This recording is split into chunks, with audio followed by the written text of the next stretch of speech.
1 August 2024 થી બદલાઈ રહ્યા છે ફાસ્ટેગના નિયમ। જો નિયમ નહીં પાળો તો આપનું ફાસ્ટેગ થઈ જશે બ્લેકલિસ્ટ।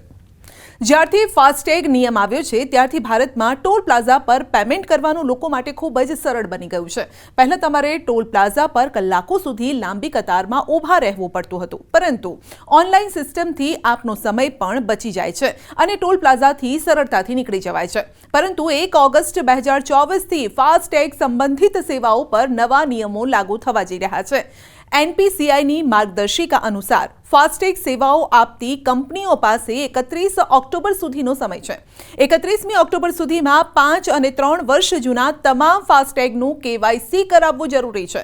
નવીનતમ અપડેટ એ છે કે કંપનીઓએ 1 ઓગસ્ટથી કેવાયસી માટેની પ્રક્રિયા શરૂ કરવી પડશે। હવે ફાસ્ટેગના નવા નિયમો શું છે તે પણ જાણી લઈએ। કંપનીઓએ 5 વર્ષ જૂના ફાસ્ટેગને બદલવું પડશે। 3 વર્ષ જૂના ફાસ્ટેગને ફરીથી કેવાયસી કરાવવું પડશે। વાહનનો રજિસ્ટ્રેશન નંબર અને ચેસિસ નંબર ફાસ્ટેગ સાથે લિંક હોવો જોઈએ। નવું વાહન ખરીદ્યા બાદ તેનો નંબર 90 દિવસની અંદર અપડેટ કરવો। કેવાયસી કરતી વખતે તમારે વાહનની આગળ અને બાજુનો સ્પષ્ટ ફોટો અપલોડ કરવો। ફાસ્ટેગને મોબાઈલ નંબર સાથે ફરજિયાત લિંક કરવો। કેવાયસી માટે એપ, વોટ્સએપ અને પોર્ટલ જેવી સેવાઓ ઉપલબ્ધ કરાવવી પડશે। કંપનીઓએ 31 ઓક્ટોબર 2024 સુધીમાં કેવાયસી નિયમો પૂરા કરવા પડશે।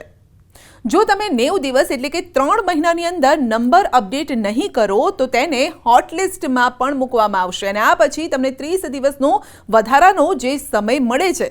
જો તમે હજુ પણ નંબર અપડેટ નહીં કરો તો તમારું ફાસ્ટેગ બ્લેકલિસ્ટ કરવામાં આવશે। 1 ઓગસ્ટ 2024 થી બદલાઈ રહ્યા છે ફાસ્ટેગના નિયમ। જો નિયમ નહીં પાળો તો આપનું ફાસ્ટેગ થઈ જશે બ્લેકલિસ્ટ। જ્યારથી ફાસ્ટેગ નિયમ આવ્યો છે ત્યારથી ભારતમાં ટોલ પ્લાઝા પર પેમેન્ટ કરવાનું લોકો માટે ખૂબ જ સરળ બની ગયું છે।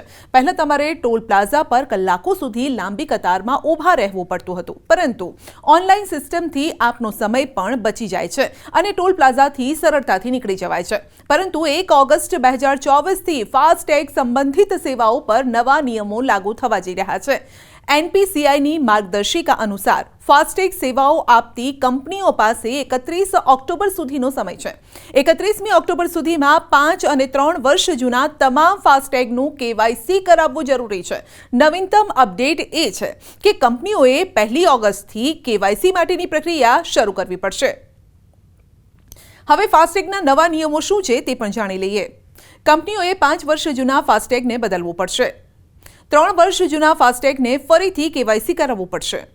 વાહનનો રજિસ્ટ્રેશન નંબર અને ચેસિસ નંબર ફાસ્ટેગ સાથે લિંક હોવો જોઈએ। નવું વાહન ખરીદ્યા બાદ તેનો નંબર 90 દિવસની અંદર અપડેટ કરવો।